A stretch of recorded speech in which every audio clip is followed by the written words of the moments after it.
Hey everyone, hope you had a good week. Hope you had a good weekend. We are back again for week 7 now. So like I mentioned at the end of last week, this week we're going to be jumping back into the audio effects. We'll be taking a look at a few new effects that we can use. Very vital ones, ones that are used. Probably the ones that you're going to use the most actually.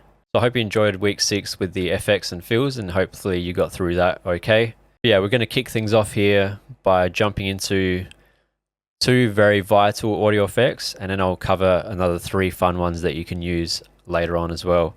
The first 2 vital audio effects that we're going to look at are the EQ and the auto filter. We'll also be looking at the saturator, overdrive, and then the chorus as well. So those 3 will be some fun ones that you can use, but I really want to get your knowledge down pat with the EQ and the filter, just because you're going to use them so often, more so the EQ. The EQ you're pretty much going to have almost on every single track that you create in Ableton. So it's going to be the tool that you use that will bring your track together, that will melt your instruments together and just get everything sounding nice and cooperating. So I'll cover the auto filter first. I've just got this track with the drum loop in it, and I'm just going to drag an auto filter onto it. Same thing with every other effect, you can either drag it or double click it and it will add it to the end of your chain. So as we look at the auto filter, we have a bunch of controls, and then we have this graph frequency chart in the middle. So the auto filter is very simple to use, but it's important to know what the modes are and what they're called so you don't get confused. So as usual, I'm going to go over the main controls that you'll be using. I'm not going to really cover like the LFO and stuff too much. Those are more experimental. I will briefly cover them, but I'm also going to be talking about the parts that are going to be more useful to you, especially when you start using this. So I have a drum loop here. I'm just going to turn off the auto filter.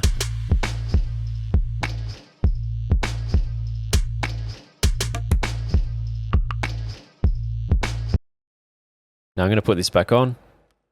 I'm going to start over here with the frequency. So this tells the auto filter where to filter the frequency. Now if I leave it exactly how it is and I just start moving this, I'll play the sound.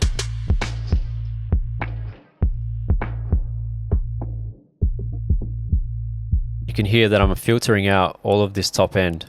So these numbers down here are the frequency ranges. That's 10 kilohertz, 1 kilohertz, 100 hertz, so on. So I'm opening and closing this filter.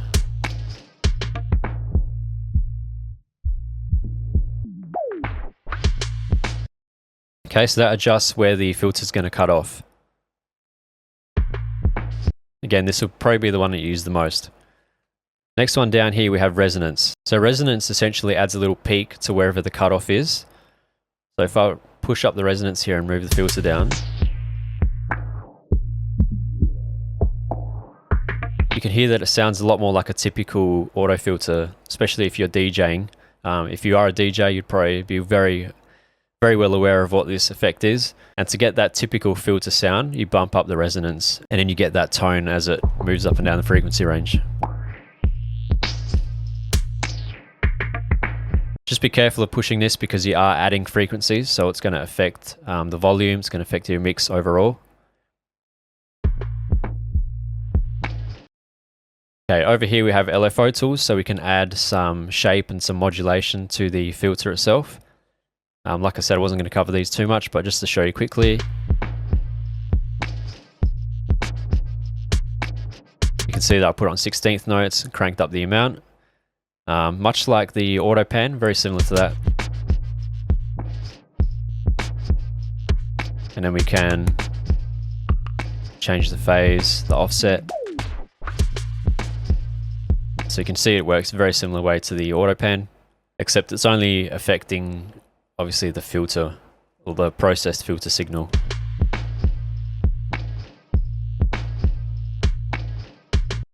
So these numbers down here change the slope of the filter, so how hard it gets cut off.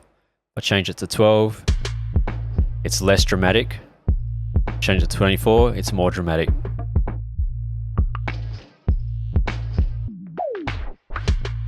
Now, these are the important bits. So these terms are used in anything that, anything to do with EQ or filtering, that kind of stuff, you're going to come across these terms quite a bit. So it's very important to get these locked into your head so you know what's what. So right now, this filter shape here, what this is doing, this is a low pass filter or a high cut. So if someone says high cut, that also means low pass. Someone says low pass, that also means high cut. So what it's doing is letting the low frequencies pass through, which is why it's called a low pass, and it's cutting the highs. So just make sure you remember these terms because they are going to be used quite a bit. And when someone says to you, can you low pass that? It's very easy to get confused and do them the opposite way. So just think of it like that. If I'm talking about a low pass, you let the low frequencies pass, which means you're hearing the low frequencies and you're cutting the highs. This next shape here is the exact opposite. So it's a high pass filter. So we'll listen to this one. So when it's all the way down, you're hearing all the frequencies. So I push it up. I'm cutting out the lows. So I'm only hearing the high frequencies now. So whatever's inside this section here, with the circles inside this line, that's what you're hearing, and everything else is getting cut out. So this is a high pass and a low cut. So it's the exact opposite.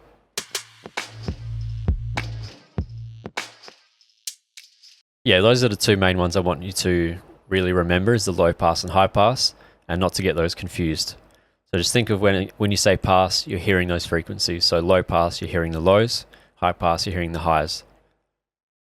Next one, we have a band pass. So this is kind of a mixture between a high and a low pass. So a band pass just lets a select few frequencies flow through, and it has a fall off on either side. So if we listen to this,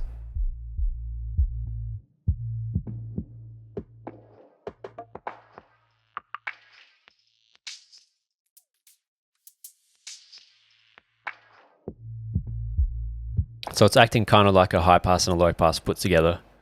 And you just get to move this up and down a frequency range, and it will only let whatever's in this little mountain here through. Everything else gets cut out.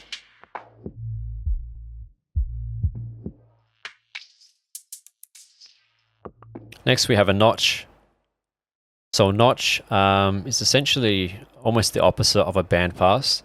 So instead of letting a select few frequencies through, you're actually cutting a select few frequencies out. So we'll listen to this one.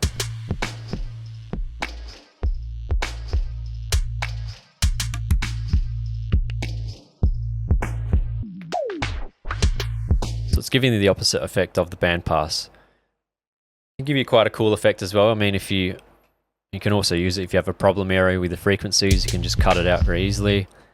It's more so an effect. And then this last one here is morph. This essentially switches between all of these four. As you turn up this little morph knob here, you'll see it kind of switch between all those different filter modes. So this is especially useful if you want to automate this. So if you want to use like a low pass like this, and then you wanted to switch it halfway, instead of having to bring in another auto filter and then turning this one off and turning this one on, using a different mode over here, you can just automate this morph to make it whatever you want. So you can do like a really quick switch, or you can automate it over time so it smoothly transitions. But yeah, just gives you a cool way to switch between the different modes nice and smoothly. Now over on the left here, you can see we have envelope. What this essentially does is it listens to the incoming frequency, so the volume of whatever's going into the auto filter, and then it will use it to control the filter cutoff frequency. So it can give you some very interesting effects. So if we leave it on 0, it's not going to do anything. It's going to work like a normal filter. We start pushing this around.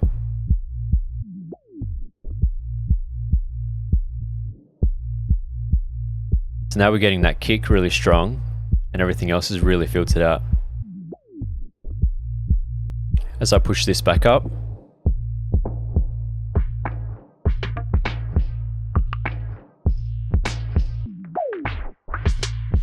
can see it's sort of letting in some of those frequencies up here now. Attack and release, we already know what those do, but those will smooth out how the envelope works. So it's much less drastic once I push the attack up. You can hear that. I'll push this, if I bring this down, you can hear how harsh it is now with opening that filter. So I don't really use this very often. It can give you some cool effects, so feel free to play around with it if you want. But that's essentially the auto filter. So you can filter out different sounds, different frequencies. If you want to get rid of low frequencies, you can use the high pass.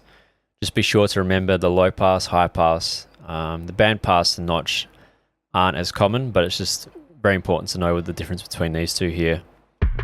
Okay, so that's pretty much the auto filter in a nutshell.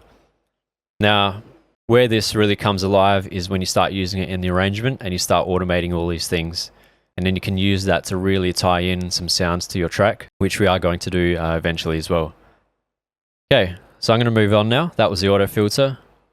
Now we are going to take a look at the EQ. So I'm going to drag an EQ 8 onto here. Get used to seeing this guy because you're going to be seeing a lot of it. Like I was saying, you're going to be putting it on pretty much every single track in Ableton, because once you start putting sounds together, there's no guarantee that all those sounds are going to work together nicely. Some of them might not like each other very much, and they might start competing. And when they start competing, it can add some distortion to your track. The EQ is a way that we can get everyone to play nice together, basically. You can also use it creatively, so you can add some different resonance to some sounds, or if you want to take away some frequencies, that kind of thing, you can definitely use it creatively as well. But it's really going to be one of your main go-to audio effects. We'll take a look at the EQ here. I'm going to use it like this, and then we'll open it up and make it bigger as well. So down the bottom here, we have 4 different lights on. So we've got 1, 2, 3, 4 lit up. That means I have access to 4 different points that I can edit this EQ curve with. I can add more here by just clicking these. Now I have 8 points to work with. So we'll just go back to 4 for now. Now I can click and drag these around, as you can see.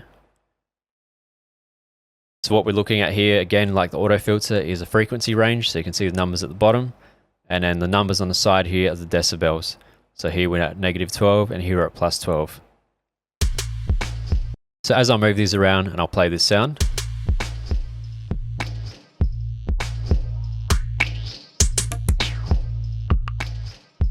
I can start really changing this, how this sound sounds to us.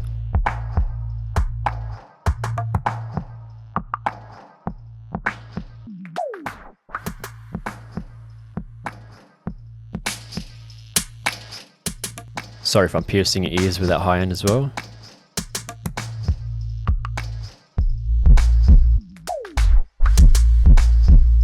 Oh yeah, distortion. Okay.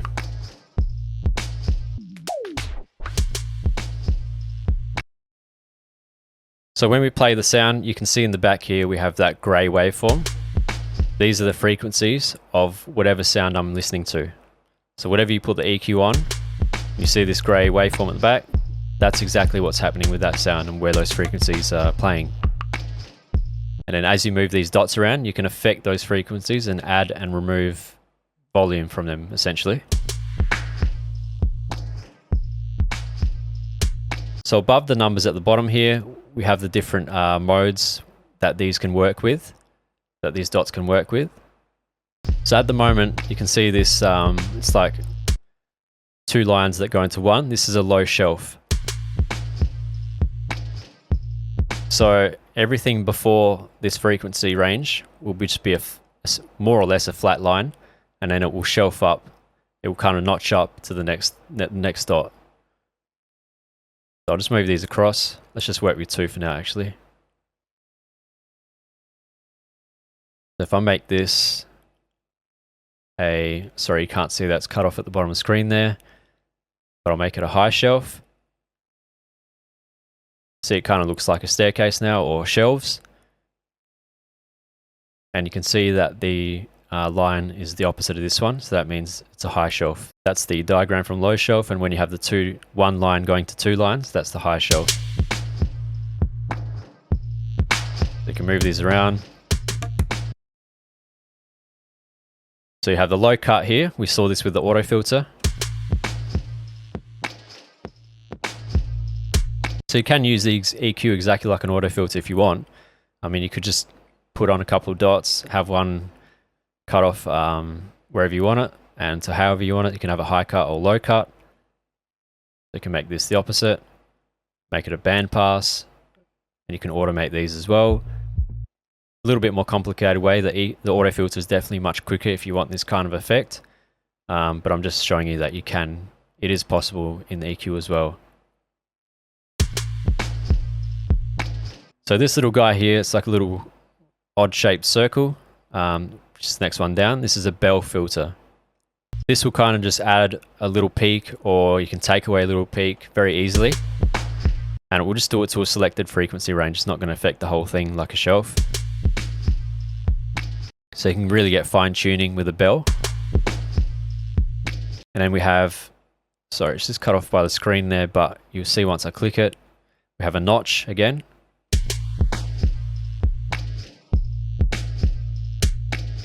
And then the next ones down are all the opposites of what I just showed you. So we have the high shelf, and then we have the high cut or low pass. You'll be able to see that on your Ableton anyway. So the one up top here, how it says ×4, that's a more drastic fall off. So this one here, next one down, is much smoother. If you want to use the ×4, that's a much more drastic fall off. And now you're really just kind of chopping those frequencies off wherever you set this to. I'll put this back to bell. Now if we take a look over the left here, all these correspond to what I'm doing in this view. So you see as I move this up and down, frequency is changing, and I can do that manually by doing this as well. I can just turn this up and down, and that will change the frequency. I can affect the gain, so it's essentially like I'm dragging it up and down, as if I was doing it in here like this. See the gain moving. Now this little cue here is the resonance. So if you want really fine tuning with your EQ, let's say I want to bring this down, but this curve is way too open and smooth. I want to narrow it down to a smaller frequency range. I can just turn up the resonance here, and that will really give you a fine line. So now I'm only cutting out very specific frequency range. So say I'll set this to 500. You can type your numbers in here as well if you know exactly where you want it. As I move this up and down, I'm changing the fall off of this curve. So if you want it to cut out a wider range of frequencies, you'll bring the resonance down. And then same goes for the other way. If you really want to pinpoint an area, you can turn up the resonance. Bring this up as well. This can be a good way to find problem areas. Just to crank up the gain here like this with a very fine frequency range using a bell filter. And then you can just use this control on the left here just to move up and down.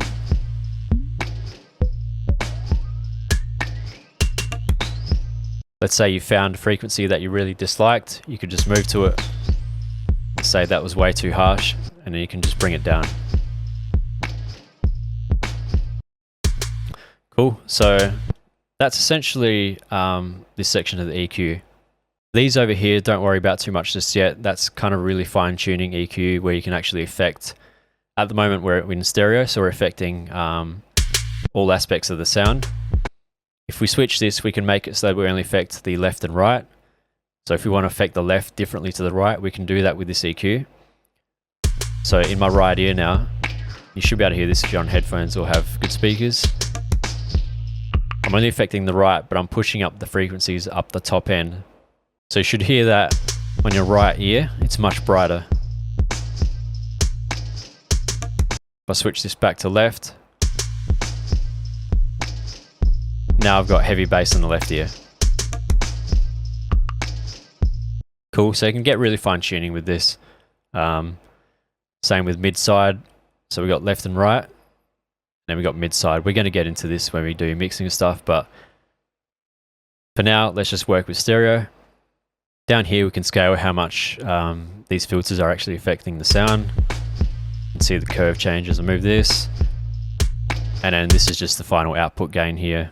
So we can crank that up or bring it down. But yeah, don't worry about this section too much. Just focus on this area for now. If I click this little arrow here, I can actually open up the EQ. And now you see it change the way it looks here. And then you'll see this pop up here. I do suggest you use this when you're EQing. Maybe not, if you're just doing a quick EQ, it doesn't matter as much. You can just kind of get something rough and cut it off, whatever. But if you start doing mixing, which we will do in a couple of weeks, you can open this and we can get a much better idea of where the frequencies are, because it's just bigger for us to see. So you can move these around up here as well. Same thing. Just more zoomed in. And then this changes here, so it's much better to work with. So if you want to change the frequency of each individual filter, you can, without having to click it first. Like if I do this, this frequency here represents whatever I've got activated. You can see that by that solid yellow dot, that's what I've got activated for now, and it's going to affect that. So to switch between that, I have to click this one, then I can change this frequency. Whereas if you have it open, you can see them all across here and you can change everything at once.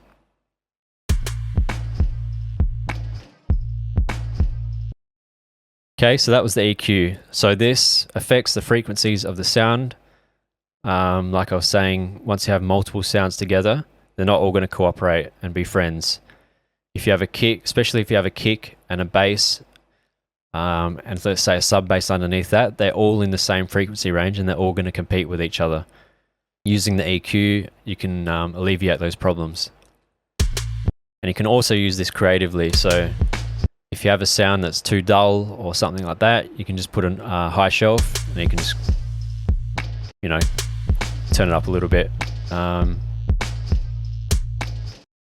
for now, that's the EQ. I hope that makes sense. We are going to be seeing a lot of this, especially once we get to the mix down stage and the mastering stage. We're going to be jumping into this one a lot. So that was a little introduction to the auto filter and EQ. I'm not going to go over the other three effects just yet. While this is still fresh in our heads, we are going to do a couple little exercises for the auto filter and EQ, and then we'll jump into the other effects and we'll translate that to our track as well.